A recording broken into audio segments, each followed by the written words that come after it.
Okay, so let's move on from the nervous system and go on to talk about muscles.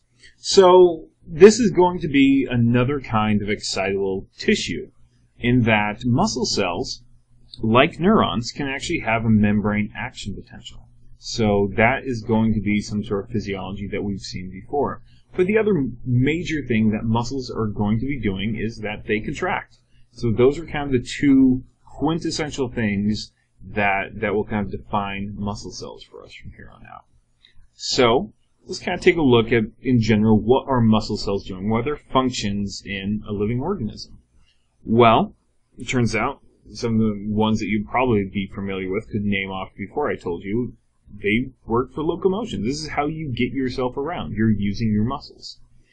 Also, they're going to help you manipulate the environment. So the muscles in your hands and muscles in your mouth and other places like this is helping you manipulate your environment. So those are kind of actions on the external world, but there's also some actions on yourself that muscles do as well. So for instance, they propel stuff through your body.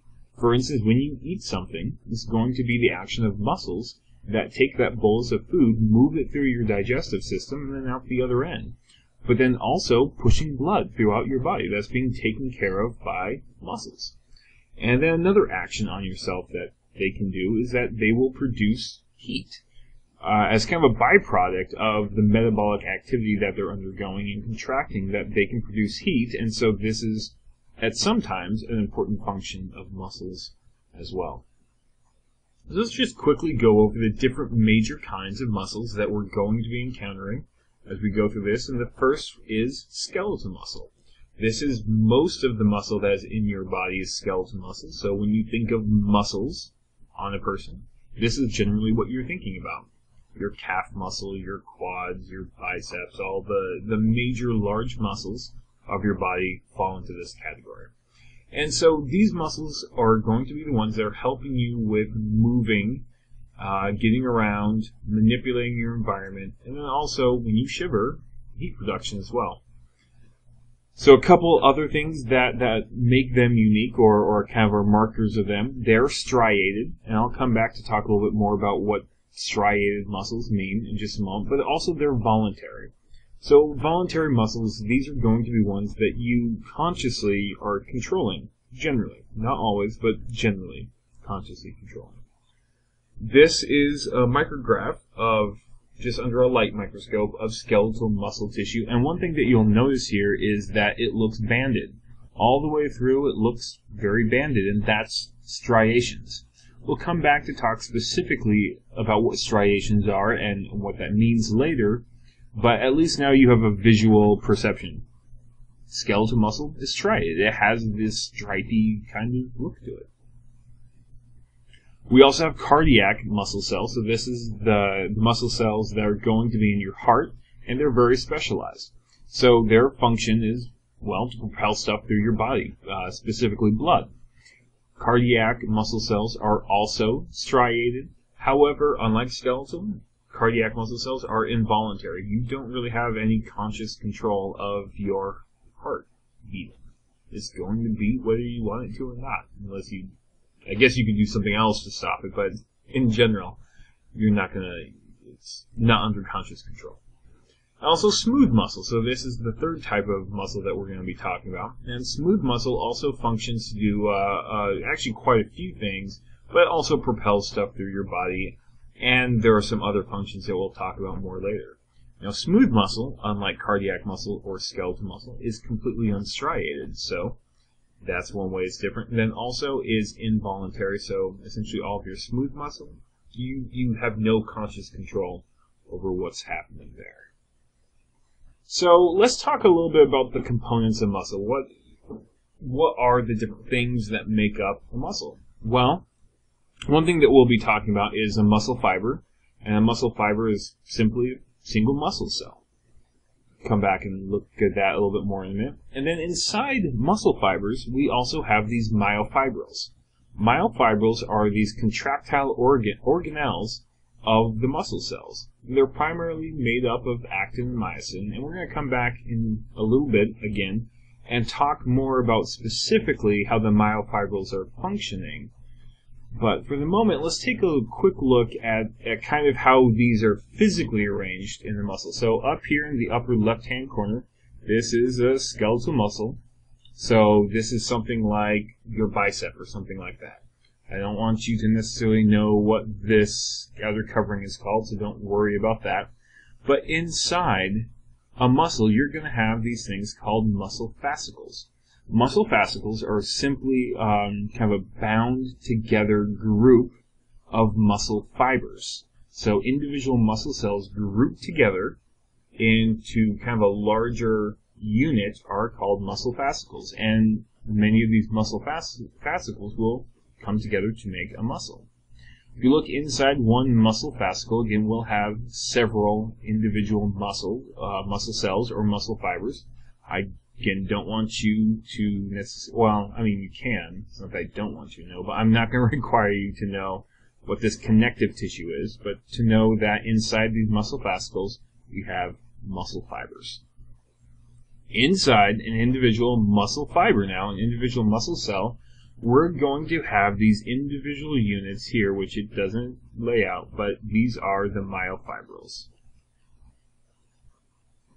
And so an individual muscle fiber is going to be packed with these myofibrils. Now, actually, some muscle cells are mostly made up of myofibrils, but some are more or less. Actually, turns out that you can contract a muscle quicker with fewer myofibrils, but with less contraction strength. So it has less force when it contracts with fewer myofibrils, but it can do it with greater frequency. Another thing you probably wouldn't be too surprised about, but also there are tons of mitochondria as well in each muscle fiber. Muscle cells require a lot of energy, a lot of ATP, and so you have a lot of mitochondria in these cells as well to make a lot of this ATP. So that's kind of the basic structural organization of a muscle. So let's come back here to this just for a moment. This is, again, our view of skeletal muscle, and you can see the striations in this. So let's talk a little bit more about these striations. So we have these striations, and if we were to look even closer at that, we would see something like this. This is an electron micrograph of skeletal muscle striations. And what you can see is we actually have this very nice regular patterning of these striations. We have this darker region here, and then we have a lighter region here with a dark line in the middle, and then another dark region, another light region, and even in this dark region we have a little light band in there. And what you see here is actually these are quite a few myofibrils all kind of put together here. And so let's go ahead and take a look. What is this going on here? So if we look at one of those blown up very specifically, there's actually names for these different bands that are making up the striation of these muscles. Each of these dark bands is called the A band. Each one of these light bands is called the I band. This very dark line in the middle of the I band is called the Z line or the Z disc, whichever one you want to call it. Also, we have these light areas in the middle of the A bands. So like right here, this light area here, this is called the H zone. So the H zone is this lightish area in the middle of the A band. And then also we have the M line, which is this line going down, the dark line that's going down the middle of the H zone. So I'll come back here and just right after this, we're going to talk about specifically what is making these up when we start talking about specifically what's making muscles contract. But let's go ahead and leave it there. We'll come back to that in a minute. Okay, let's come back and start talking specifically about this organelle that causes contraction in muscle cells, the myofibril. And so, first off, I'm just going to give you kind of a parts list of what's going into the myofibril, and then we'll come back and talk specifically about how all these parts go together. So, we have two major parts, the thick filament and the thin filament of the myofibril. And we also have this other kind of adhesion protein known as titin. So the thick filament is primarily made up of this protein called myosin that we'll talk a little bit more about later. And then also this thin filament is made up of these proteins called actin, tropomyosin, and troponin. So let's take a look at what this specifically looks like. So this is how those are going to be arranged. What we have here is the thick filament. And this is made up of many parts, many pieces of myosin. So myosin essentially has this tail and then this head on it like this. Actually, there's two tails kind of interwoven together, and there's actually for each of these two different heads for each myosin filament here. But then we have generally about 6 of these that are going to be put together both on each side, and then they're put also end to end. So we have like a total of 12 here. So this is what the thick filaments are. These are the myosin molecules. Then here, these blue things here, right here like this is the thin filaments. And these are constructed of the actin and the troponin and tropomyosin. I'll talk specifically about what's going on where those are just a little bit. And also, this zigzag connective protein between the actin is titin. Connective protein that connects subsequent pieces of the thin filament. Okay, so let's go ahead and wipe that here for a minute. But the other thing I want to talk to you about here is that this actually lines up with the striation zones that we were talking about a little bit earlier. So right here, through the thick filament, this is actually our A band right here. A band. If we look right here then, so let me actually put it out. This part where all you have is thin filament, no thick filament, this is the I band. So that is the lighter zone that you were seeing through here. The titin molecule between the actin filaments makes up the Z band. Or the Z line, or the Z disc, depending on how you want to talk about it. If you remember, we have this H zone that is kind of the slightly lighter area inside the A band. That is this area in here where the thick and thin filaments are not overlapping. So that is the H zone. Those are the major parts of that I want you to remember. So the A band, one more time, is just the limit of the thick filament. So one side to the other of the thick filament. The H zone is the lighter area inside the A band where we do not have, all you have is thick filament in there. We don't have an overlap of thick and thin filament. The I band is this area in here where you only have the thin filaments. And then right here, the really dark line within the I band, the Z line. That is this titin molecule that we have connecting subsequent actin molecules. One other thing I want to point out here is that this unit right here, this whole thing from one titin molecule to the next, is what is called a sarcomere. A sarcomere is very important when we're talking about muscle physiology because a sarcomere is the basic functional unit of a muscle. In other words, this is the basic unit that retains the contractile functioning of the muscle. And so this is what we're going to be talking about. So what we have here is actually 2 different sarcomeres. We have one over here, one over on the right. Divided by this titin molecule. Another way of looking at it is it goes from one Z line to the other, or it goes halfway through one H band to halfway through the other, or excuse me, not the H band, I band. So halfway through one I band to halfway through the next I band. Okay, so we have this. How does this contract? Well, the basic mechanism, I shouldn't say basic mechanism, the basic movement is that these filaments are going to be sliding across each other. So essentially like this.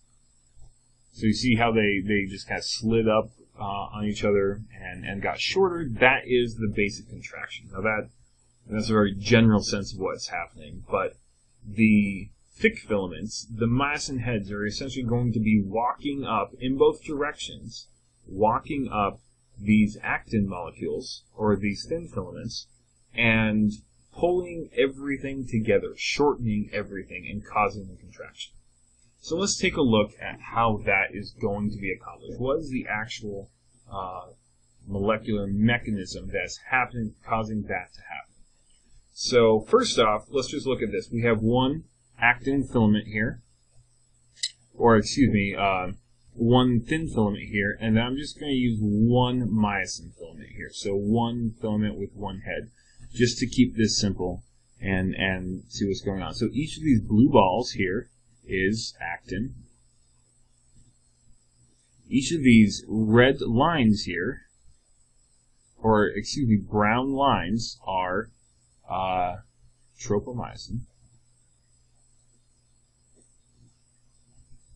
And this pink dot here is troponin. Also, you'll see these little green balls here, or kind of little green points on the actin balls here. One thing that you'll notice here is those green balls, they're kind of staying along the outside of the actin molecule. So you'll see we'll have these two string of pearls of actin, and they're kind of interwoven between the two of them. And these green dots are staying on the outside. These green dots are representing the myosin binding sites on this actin. And so this is what is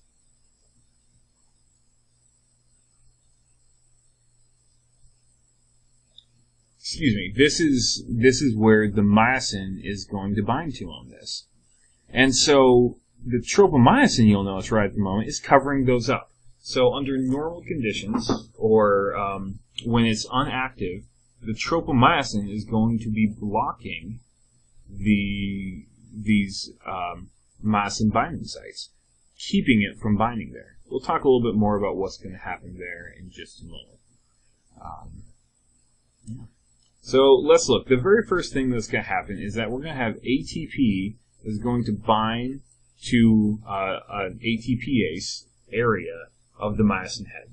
And the very first thing that's going to happen is this going to be broken up into a pyrophosphate, so just one phosphate and plus an ADP on this ATPase on the myosin head.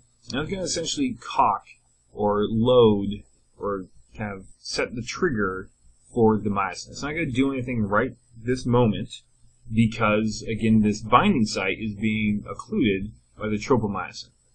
So it's just going to get it ready to bind to that. What you need to have happen first, though, is you need to have some sort of store of calcium come in and bind to the troponin here. Once that happens, once we have calcium binding to this troponin, it will move the tropomyosin out of the way of these myosin binding sites on the actin. And now that that has happened, and since we have ATP that has been bound and then hydrolyzed on the myosin head, that's going to allow the myosin to bind to this AT, or the myosin binding site on the actin. From there, the ADP plus the phosphate that is still on there is going to be ejected, and as that's ejected, this is going to start the power stroke of the myosin, essentially cocking it forward and pulling the filament forward as those two things get knocked off, as those leave that. Once that happens, this myosin filament is now stuck to the actin. There is nothing that can take, it's not going to come off the actin until another molecule of ATP is bound to the myosin head, to the ATPase on the myosin head. That will allow the myosin to dislodge from the actin. It's now pulled forward, and it's going to dislodge. Now, one thing you should kind of keep note of here is that there's actually lots of these myosin heads all binding to the actin all at once, so it's not slipping back once it comes undone, because we actually have lots of these myosin heads that are all bound to the actin in kind of alternating fashion. So that's not going to happen. So now that this has been able to come off of the actin, now that we have an ATP bound to it, ATP will be split into ADP plus, a phosphate, which will then return the myosin to its cocked position again. So swinging the myosin head forward, and now is able to bind again to the actin, which is what it will do. And we're back to the beginning of the cycle again. And it can continue to do that until it no longer needs to do that. Now, one thing I want you to notice here is that there are several things that are needed for this action to happen. The first one is calcium. Without calcium, the tropomyosin can't be moved away from the myosin binding sites on the actin. It's going to stay there, and it's going to prevent any contraction from happening. The other thing is you need ATP. Without ATP, this whole process isn't going to happen. You need it to be bound and hydrolyzed on there to even get attachment in the first place. And then once you get attachment, unless you get another ATP binding to the myosin, it will never come off the actin. So ATP and calcium are absolutely required for this sort of muscle contraction. Okay, now we're going to extend what we're talking a little bit about contraction of a muscle into a little bit of new ground here. We're going to be talking about excitation-contraction coupling. And really all that means is that this is how an action potential in a muscle cell is going to turn into those contractions, that mechanism that we were talking about just in the last lecture. So before we get too much into this, let's go ahead and just review for a moment what's happening at the neuromuscular juncture, because that's what's really going to be driving what happens after that. So this is a motor neuron here, and this is our neuromuscular junction. We're going to have, once an action potential reaches down here to the presynaptic terminal, we're going to have calcium that is going to rush into the cell. That is going to cause these vesicles that are full of acetylcholine, so that is the neurotransmitter that we're using at the neuromuscular junction, to be released from this synapse, or into this synapse. That is going to then bind to these cation channels. Cation channels are going to open, is going to cause a graded depolarization here that is then going to move out, to the point that we actually now have our voltage-gated sodium channels up here on the end. And if that graded potential is sufficient to cause this to reach threshold here, we're going to have an action potential. And that action potential is going to continue along the membrane of this muscle cell for as long as that muscle cell continues. So that is how we begin to have an action potential in a muscle cell.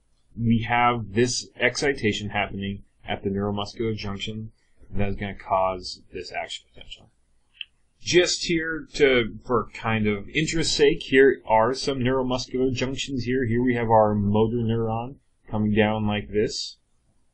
And then we also have the synapses here on these individual muscle cells, or muscle fibers as we also often call them.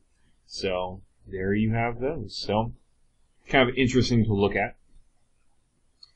Now, let me show you what's going on. So let's look a little bit more closely at what happens to that action potential after it leaves the neuromuscular junction and goes down. So what we're looking at here is, up here, this is just the muscle cell membrane.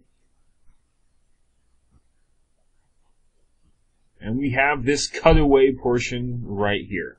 What we have in here is just a myofibril. And remember that this is the contractile organelle that is actually doing the contracting inside the muscle cell, or the muscle fiber. Okay, so we have this action potential that is coming down here. We need to get that into here. So we have a couple specialized organs in here, organelles that we need to talk about. The first one is this. This is an extension of this plasma membrane down into the muscle cell. So essentially it's just a tube that is made out of this cell membrane that goes into the center of this muscle cell. And this is what is known as a transverse tubule. So that is a transverse tubule. You'll also notice that we have this sac-like organ that is surrounding the myofibril as well. And this is actually a certain type of modified endoplasmic reticulum that is known as the sarcoplasmic reticulum.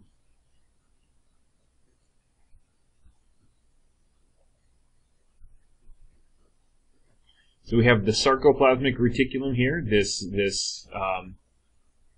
storage organelle surrounding the myofibril. And then we also have this transverse tubule up here that is this extension of the cell membrane that extends down into the cell. And all this is happening in close association with these myofibrils here. So let's clear that off and let's talk exactly what's going to happen here. So again, we have an action potential that is going to be propagating down the cell membrane.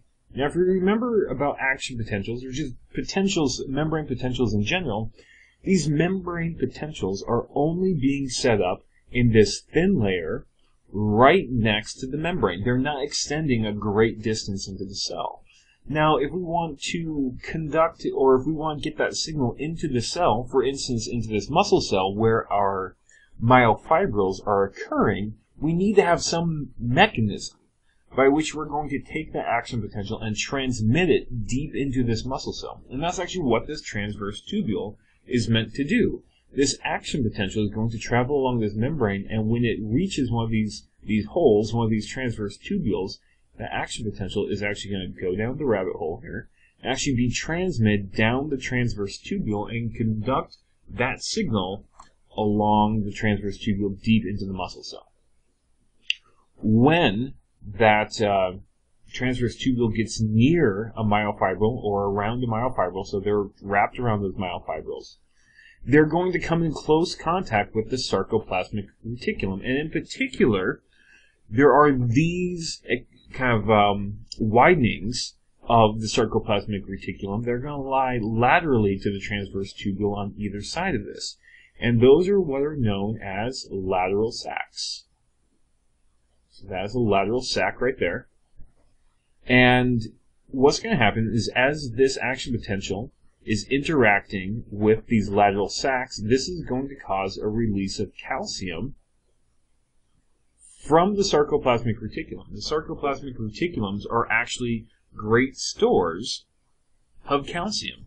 And if you remember from our last lecture, the two things that are desperately needed in order to cause these contractions to happen is we need calcium to bind to the troponin and interact with the tropomyosin to move it out of the way of the myosin binding sites on the actin. And we also need ATP. And so the ATP is essentially always, or generally always available, and under normal circumstances is readily available. But it's the calcium that is going to initiate this contraction. So we're just really waiting for this calcium to come along to move the tropomyosin out of the way so we can start this reaction. So, and that happens when we get the dumping of calcium out of the sarcoplasmic reticulum into the cytosol and available to this myofibril to be able to do what it's supposed to do. And so that's how we get this conduction of an action potential and turn it into a contraction, is that this action potential is going to go down the transverse tubule, or the T-tubule. It's going to interact with the sarcoplasmic reticulum and cause it to release the calcium that's stored up in it, and that is going to be made available to the myofibril, which can then lead to contraction. So let's just recap real fast the structures that are going on here, or being used here. Again, the sarcoplasmic reticulum, this is a modified endoplasmic reticulum, and it stores calcium in it, and it's doing this by using a calcium ATPase pump. So it's a pump that's pumping calcium into the sarcoplasmic reticulum, and it's using energy to do that, so ATP. And also we have these large lateral sacs that are widenings, or kind of large areas of the sarcoplasmic reticulum. They're lying laterally, hence the name, on either side of the transverse tubule. Also, we have these transverse tubules. They're just really tubular extensions of this plasma membrane. They're going to be extending deep into the muscle cell in order to carry this action potential signal away from the main part of the membrane deep into the cell so it can actually interact with these myofibrils and cause contraction down there. Just as kind of an interesting point here is that these transverse tubules are going to be located along the myofibrils at the end of the A bands, those dark bands that we're seeing in the striation that we're talking about in the last lecture. And again, just to remind you, these A bands are corresponding to the length of the thick filaments, so these transverse tubules are moving down the myofibril or across the myofibril at the ends of the thick filaments. So let's talk a little bit about what's going on here in terms of how in the world do we get from one side to the other side here, or how do we get from an action potential being in the transverse tubule to releasing the calcium from the sarcoplasmic reticulum. So there's just a blown up of what we were seeing essentially before. This is our T-tubule here. And over here on the right, we have our sarcoplasmic reticulum. Okay.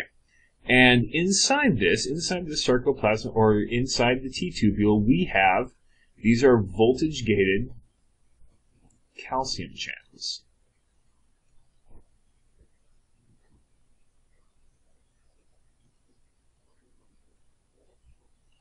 On the other side, we also have some other calcium channels, which are not voltage-gated. But what actually turns out is that these voltage-gated calcium channels in the T-tubule side are actually mechanically bound. So they're locked up right here with the calcium channels on the sarcoplasmic reticulum side. And so when these voltage-gated calcium channels move, it's also going to open up these calcium channels on the sarcoplasmic reticulum side. So what you end up happening here is you have an action potential that is moving down the transverse tubule. It's going to cause these voltage-gated calcium channels inside the transverse tubule to open, and that's going to open the calcium channels on the sarcoplasmic reticulum side as well. And what we get from there is calcium is then able to exit the sarcoplasmic reticulum pretty freely then and move into the cytosol. Now initially, this is just going to happen in the areas that is at the interface between the transverse tubule and the sarcoplasmic reticulum, but after the initial ones open, this will trigger other calcium channels in the sarcoplasmic reticulum to open as well, so we end up in the end getting calcium channels all over the sarcoplasmic reticulum to open up across the entire organelle, and thus dumping a lot of calcium into the cytosol that we're going to be able to then use to cause our contractions in our myofibril. Okay, so let's just recap really quickly what's going on with this excitation-contraction couplet. First thing that happens is that we have acetylcholine going to be released into the neuromuscular junction by the motor neuron. And this is going to, through a couple things happening that we talked about, begin a muscle action potential. So we're going to get this flowing depolarization flowing down the membrane of this muscle cell. Eventually, this action potential is going to reach these transverse tubules and conduct down the transverse tubules into the interior of the muscle cell. Again, because these action potentials are only in a very small area right next to the membrane, not throughout the entire cell. So we need some mechanism to get that action potential deep down into this muscle cell, and the transverse tubules are what are doing that. In this transverse tubule, we have these voltage-gated calcium channels that are going to open, and these are bound to calcium channels in the sarcoplasmic reticulum, which will then open as well. And this dumps calcium into the cytosol, and now this is available to bind to troponin, which is going to move the tropomyosin out of the way of the actin binding sites on the actin filament, and we're going to get our contraction that we were talking about earlier, where we have the myosin binding to there and going through the entire process that's going to ratchet it along this actin filament. And that's really kind of just the recap of how we're coupling this action potential, excitation of the membrane of this muscle, to actual contraction of that muscle as well. Now, this contraction is going to continue until something happens to stop that. And so this release of contraction is what we're going to call relaxation. Not a particularly crazy name for it. But this is going to happen primarily because we're going to get removal of calcium from the cytosol. So once we remove the calcium from the cytosol, there's no longer any calcium that is available to be bound to the troponin. And it's going to then move. Once we lose that calcium from being bound to the troponin, it's going to move the tropomyosin back in front of the actin, the myosin-actin binding sites, and we can't have binding or cross bridges formed between the myosin and the actin anymore. Primarily, this calcium is going to be removed from the cytosol by the aforementioned calcium ATPase pumps that are in the sarcoplasmic reticulum. This is the primary way. As soon as this gets dumped out there, as soon as this calcium is dumped out, these calcium potassium or calcium ATPases are going to be sucking this back up. This is actually going to be helped along by another molecule called calsequestrin that binds free calcium, and this is inside the sarcoplasmic reticulum. Now, the primary purpose of calsequestrin is actually to bind calcium inside the sarcoplasmic reticulum so we can get really, really high loads of calcium inside the sarcoplasmic reticulum. However, this also greatly aids in causing the flow of calcium back into the sarcoplasmic reticulum because it's essentially making it seem like there is this lower concentration gradient of calcium inside the SR than there really is. It's essentially acting like that. And so this calsequestrin is really speeding up how fast we can take up calcium back into the SR. Also, another thing that's happening is mitochondria. There is a ton of mitochondria inside these muscle cells. It actually turns out they have a lot more surface area than the sarcoplasmic reticulum does because they're much smaller than the SR. And so mitochondria can help take up this calcium as well, and they can do it actually much quicker than the SR can. So mitochondria as well are chipping in to help take up this calcium.